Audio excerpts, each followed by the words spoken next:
Hey y'all, I'm back. So Ashley D had a lot to say today, y'all. I'm all type of liars and apes. My husband's a transgender, although her man was in prison for years.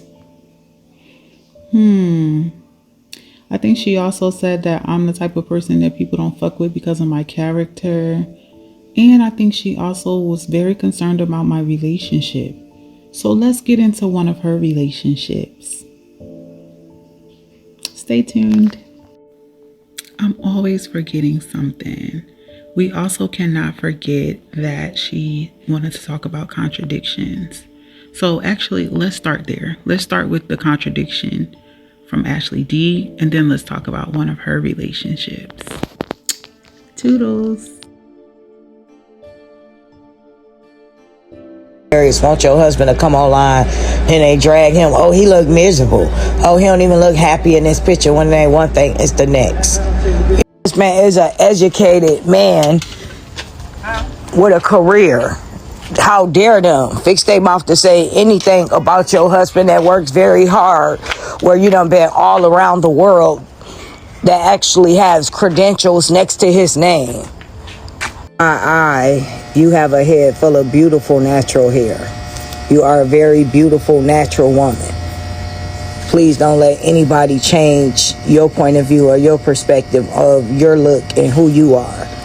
They uncomfortable with their look. They're uncomfortable with their features. And everything that they trying to point out about you is how they truly feel about themselves.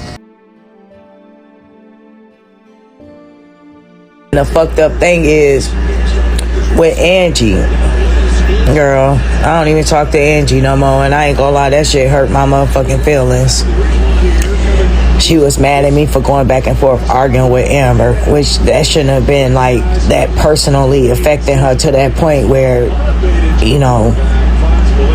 well, I had to vent about that, tell somebody, but anyhow, so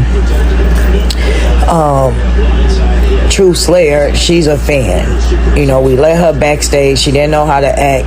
I should have knew she was a joke when I saw she want to play in clown ass makeup. When she wear her makeup like that, I'm like, we out of her league, period. I'll give you a little more detail about Angie.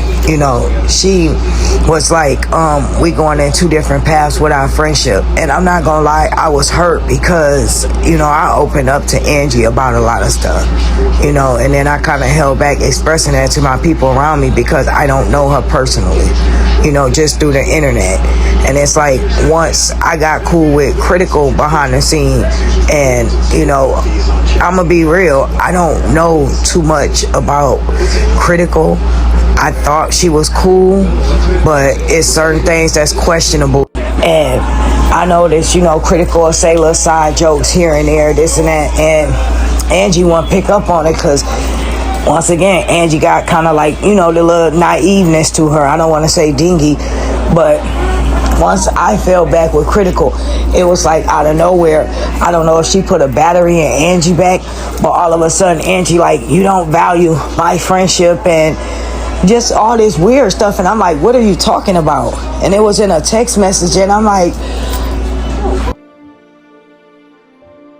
I was fucked up because I'm like, damn, now again, somebody that I supposed to been close to. I didn't do anything wrong. I usually cut people off, and out of nowhere, me and her was good, like real good. And so I'm like, damn, so Critical done got in her head.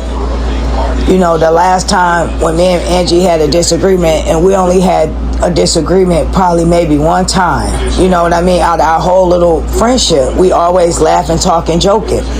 And she took that really, really personal, and she was crying, and she was very hurt. And she expressed that to Critical. And I said, Angie, what we go through is what we go through. This is somebody new.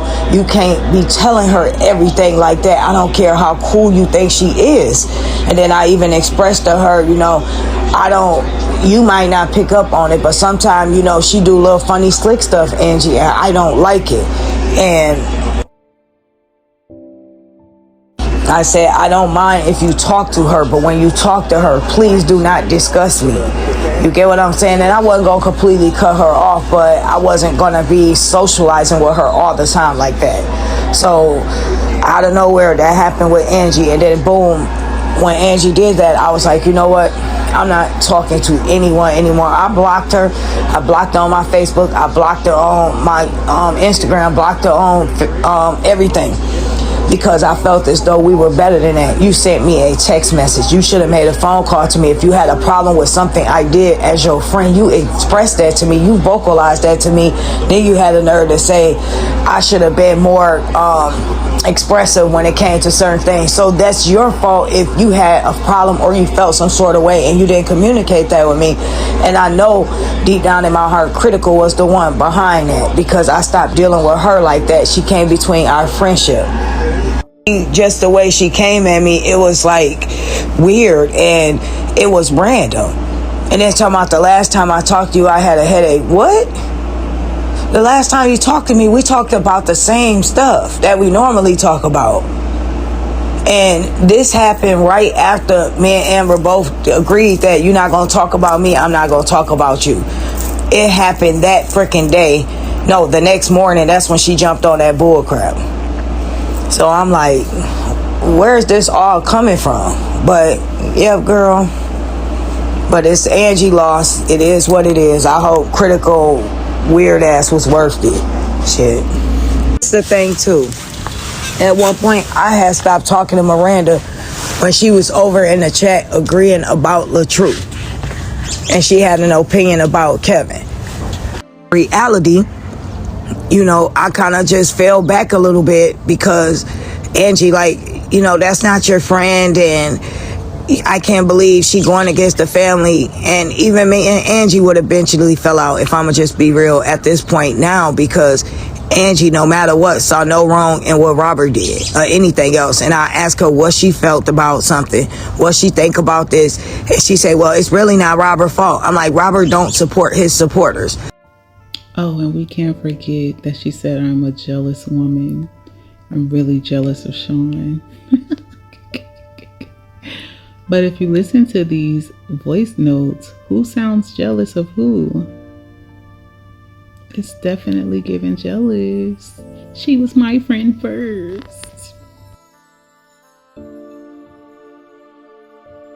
A good damn month.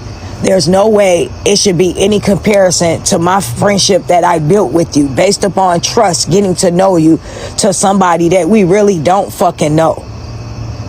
I'm on the level with her now, and all of a sudden now I'm, you know, telling you that I don't want to be on a three-way all the time, and I might feel a little sort of way about, you know, trusting and engaging with her like that. I'm gonna fall back. But I will sit back and watch Critical burn her ass and use her for whatever it is she needs to use her for. It ain't too much or nothing. Angie looks dumb as hell for running around out here with somebody you got cool with through me. You allow somebody that you only knew for a couple weeks to change your mind about your friend because your friend didn't want to fuck with her like that.